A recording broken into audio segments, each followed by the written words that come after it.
Welcome to Telangana వెలుగు. నేను మీ రాజు.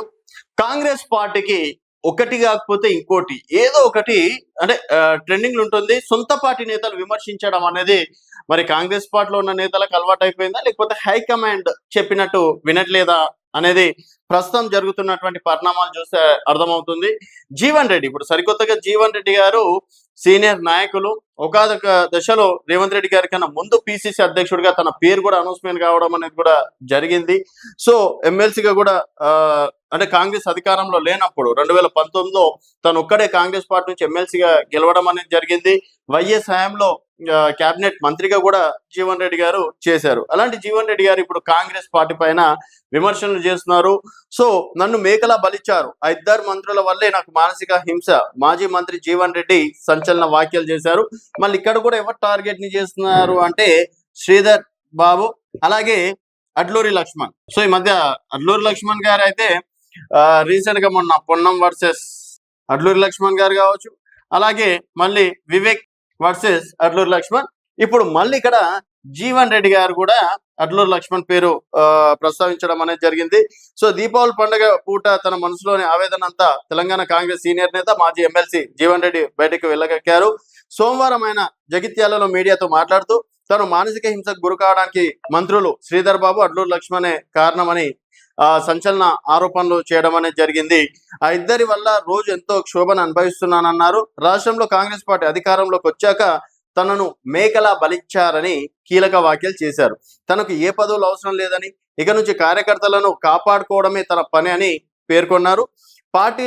పార్టీలో పార్టీ ఫిరాయించి వచ్చినోనికి ప్రాధాన్యత ఇస్తారా, మొదటి నుంచి ఉన్నవారికి పట్టించుకోరా అంటూ ఆగ్రహం వ్యక్తం చేశారు. పార్టీ ఫిరాయించడానికి ఇప్పటికీ సభ్యత్వం లేదంటూ పరోక్షంగా జగిత్యాల ఎమ్మెల్యే సంజయ్ పై జీవన్ రెడ్డి మండిపడ్డారు. పార్టీ సిద్ధాంతం ఏంటో అర్థం కావట్లేదని, పార్టీ ఫిరాయించినోడు చెప్తేనే పనులు చేస్తారా అంటూ జీవన్ రెడ్డి ఫైర్ అవ్వడం అనేది జరిగింది. సో ఇక్కడ ఏంటంటే జీవన్ రెడ్డి గారు సీనియర్ నాయకులు. సో తను చెప్తే అక్కడ పనులు అవ్వట్లేదు, కేవలం పార్టీ ఫిరాయించి వచ్చినటువంటి సంజయ్ చెప్తేనే పనులు అవుతున్నాయి. సంజయ్ కి ఇద్దరు మంత్రులు అడ్లూరి లక్ష్మణ్ కావచ్చు, శ్రీధర్ బాబు ఇద్దరు సపోర్ట్ చేస్తున్నారు. అంటే నన్ను ఒక మేకల బలివ్వడం అనేది కూడా జరిగింది, ఒక బలి పశువుని చేశారు. సో కాంగ్రెస్ కార్యకర్తల దగ్గరికి వెళ్తే కూడా పనులు అవ్వట్లేదు, కేవలం ఫిరాయింపు చేసిన ఎమ్మెల్యేకి మాత్రం అన్ని పనులు అవుతున్నాయి, డైరెక్ట్ మంత్రులే వారికి సపోర్ట్ చేయడం అనేది జరుగుతుంది. ఇంకా కాంగ్రెస్ పార్టీలో ఉండి లాభం ఏంటి, మా మాటలు కూడా వినకపోతే రేపు కాంగ్రెస్ కార్యకర్తలు ఏ విధంగా ధైర్యంగా ఉంటారు?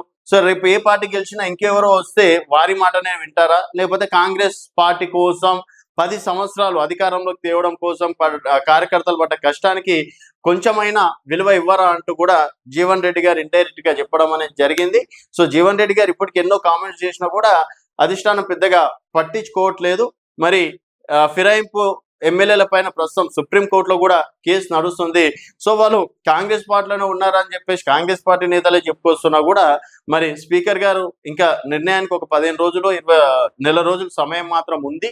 మరి అప్పుడైనా ఫిరాయింపు ఎమ్మెల్యేలపై స్పీకర్ నిర్ణయం తీసుకుంటారా లేదా అనేది ఆ సబ్జెక్ట్ పక్కన పెడితే, జీవన్ రెడ్డి గారు ఏదో రకంగా తను ప్రతిసారి తనకి అవమానాలు జరుగుతున్నాయి, ఇప్పటికైనా పార్టీ పెద్దలు కాంగ్రెస్ పార్టీలో ఉన్న వారికి గౌరవం ఇవ్వాలి, వారిని కూడా చూసుకోవాలి, కార్యకర్తలను కాపాడుకునే బాధ్యత కూడా అధిష్టానం పైన ఉందని చెప్పేసి కూడా చెప్పడం అనేది జరిగింది.